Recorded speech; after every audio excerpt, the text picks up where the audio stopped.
In this video, we will talk about strings. In SQLite database system, anything between two single quotation is considered as string.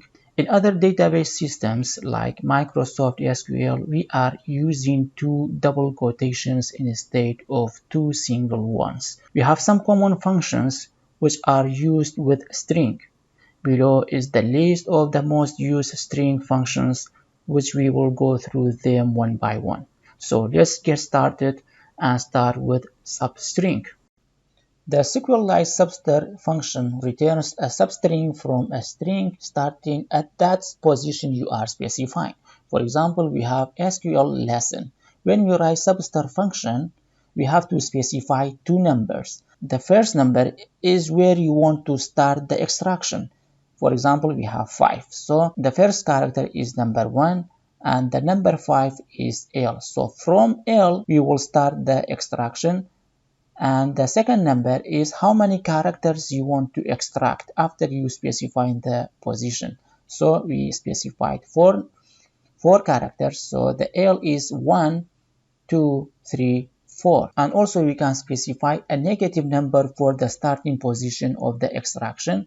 In the second example, we have -6. So the minus is starting from the end to the start. So the -1 is the last character in the string. And then we will count 2, 3, 4, 5 in minus. So -6 means the L. And the second number 4 means we have 4 characters to extract. So 1, 2, 3, 4. So let's jump into SQLite and see how to use substr function in action. So I will write select substr and then we specify the string between the single quotation SQL lesson.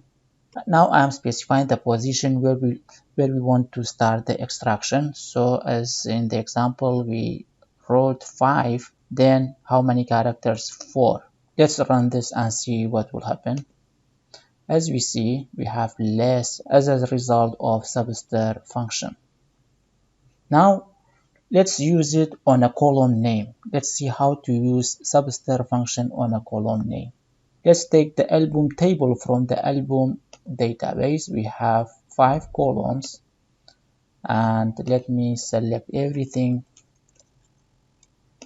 Now if I want to use substr function on the title column, what we do, we write select substr and then the column name title, and then we specify the starting point or starting position of the extraction. I will write 2 and then 3 character from this column name from this table album. And let's run this. As we see, we have extracted substring from a string in the column name title, and we have 3 character extracted starting from position number 2.